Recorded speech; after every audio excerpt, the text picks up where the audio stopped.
My name's Liam Maxwell. I'm the National Technology Advisor for the British government. You might find it quite strange. We do an enormous amount of work with small tech and large technology businesses.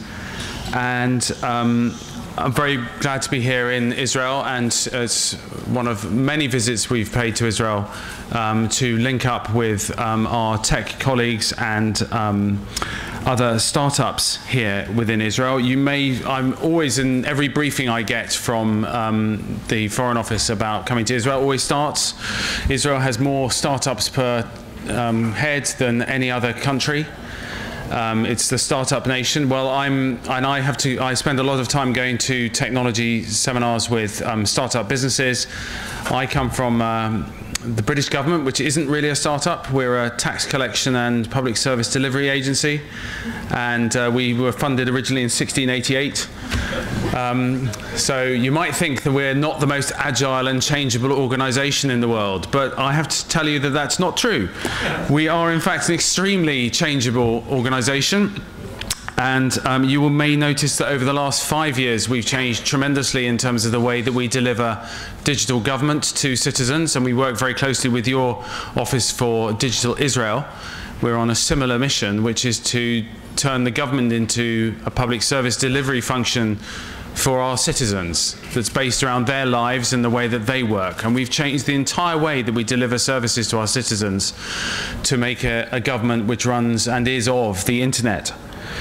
That meant we had to change procurement, had to change the way we design services, had to change the way we organize a government. And so one of the reasons why I'm here today is to talk to you a bit about change. Also, we did that by being open. We were really clear very early on about open data. And in fact, if you go online, if I get too boring in this speech, you can go online, go to gov.uk/performance. You can see the British government at work. We publish everything that we do with our citizens online. But open is our source of disruption. And so we have open markets. Instead of buying huge amounts of government tech in old-style procurement ways, we started to buy from small businesses. And over the last 4 years, the GovTech market in the United Kingdom is now £1 billion a year market for selling into government. 52% of that is with startups and small businesses. So we have more small businesses involved in our government than we think anybody else apart from Estonia. And we have a very different way of doing government business now, because change is what we do. So I'm here to talk today about another major change, which is the decision about a month ago to Brexit, to enact or start the process for it. And the thing I want to just stress right at the beginning, because we all work in technical markets, is nothing's going to change right now. We have some time. And we have some time to work out how Brexit will work for us. And I just wanted to give you some idea of why we see this as now, it's a very large opportunity for the UK. Because it's an opportunity to grow on the strengths of what we built before. Can I just talk a little bit about the digital economy we grew? Because 12% of our economy is what would be described as digital, 12% of the whole economy. That's more than any other country in the G7.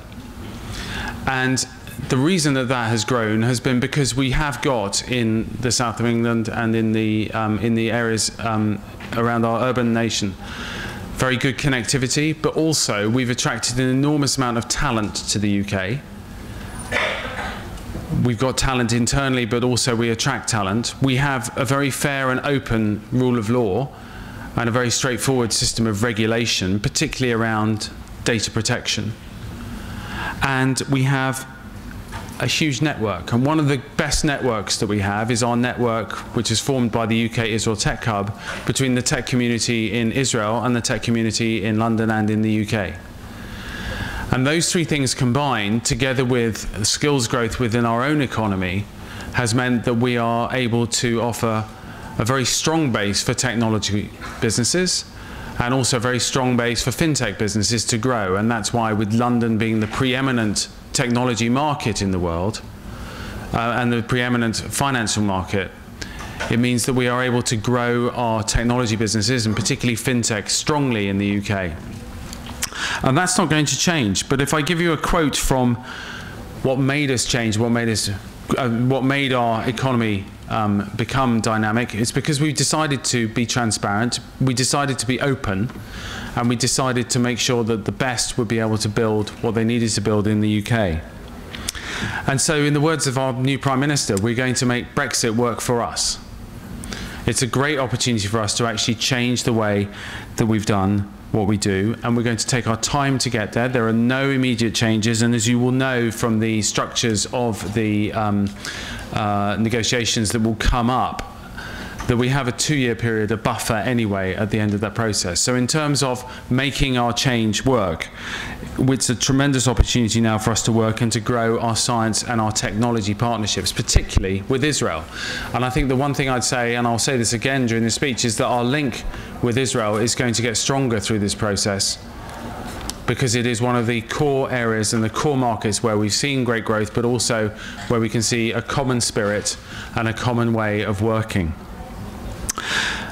And that's exemplified not just by the UK Israel Tech Hub, and it's not just by the D5, by the growth of a network of countries which are the top digital countries in the world, which is Korea, New Zealand, Estonia, Israel, and the UK. They are the top digital governments. But it's also by announcing initiatives and making sure that we have initiatives that tie us up. So I'm very pleased to announce today the British government is going to launch a joint Israeli-Palestinian effort to tackle water and health challenges. We're launching 2 schemes. Both of them are funded through the Science and Innovation Network of the UK government, and they're called STREAM. So the first one, STREAM, which is Science, Technology, Research and Exchange across the Middle East and North Africa, will fund trilateral water research collaboration. And the researchers will undertake an 18-month collaborative water research project. And we have a call for proposals for that out now. And also Growth, which is a graduate research opportunities in water technology.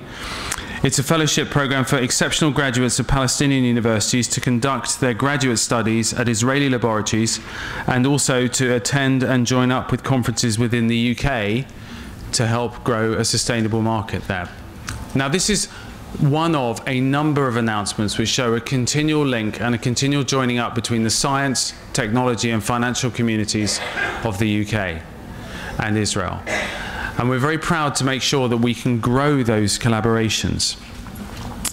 So I know that a lot of people will think there's an enormous change that's going to happen immediately. I think I can say quite clearly we're going to take the time to do this deliberately, effectively, and to make the change work for us and for our relationships with other countries. And what Brexit will do is it will mean that we have become much more open, not just with our European partners, but with our partners across the world. And one of our strongest partnerships is with Israel. And therefore, I think we'll see a much stronger growth in the way that we work together and in the announcements that we make together. We already have 80 innovation partnerships running through the UK Israel Tech Hub. They've generated in hardcore terms £62 million worth of realised deal value. But we recognise, and the companies that work with us on that recognise, that the value of those investments and the value of that link and the value of that network is way in excess of that monetary figure. Because the ability to have a strong and effective network where we can share expertise, share talent, share approaches, has been one of the great strengths and growths of our economy over the last 5 years. And over the last 5 years, 6 years, our economy has grown, but also our financial strength has grown. The talent base in London is known the world over, particularly in tech and in fintech, as being the place to start and grow a business. It is the place to start and grow a corporate initiative. And our links with Israel in that space are strong. So we will be open and we will grow the economy and we will grow our market by allowing great businesses to grow in London and great businesses to work with Israeli businesses so that we can have an effective digital economy in the UK. I just need to point to this. This is a listing you may have heard of. This is the Future 50. These are the 50 top companies in our financial and tech sector that are growing. You may know some of them. So Skyscanner, you may know Adzuna, which is transforming the labour market, TransferWise, which is transforming part of the fintech market. And we're building them in the UK because we have the talent and the network to allow us to do so. And so that is the opportunity that it gives us for the future. We've got a really strong base. Our financial economy is in a much better shape 6 years now. Our financial economy is in a much better shape due to the 6 years of hard work we've made and the 6 years we've had of building up the financial base so that our banks are stronger than ever before. Our financial market is stronger than ever before. But we retain the ability to generate talent and the ability to generate great skills in the UK. 18 of the top universities, 100 universities in the world are in the UK. 4 of the top 10 are in the UK. And we're the fastest growing economy in the G7. So the change that we have is actually a change that is open for business. The change that we will face is a change that will make us more open to partnerships with innovation. And the change that we face is one that we will manage and we will run ourselves. But we do it in partnership with other countries, and I have to say that one of the reasons why my first visit after the change was announced to Israel is because we see Israel as one of the core partners for us in making our innovative and effective economy grow stronger and grow more prosperous with you. And so the reality is we're going to do more with you. And I'm very pleased to be here. I'm very pleased to come and listen to the leading financial technologists and the leading financial speakers here. Thank you very much for having me, and I look forward to working with you in the future.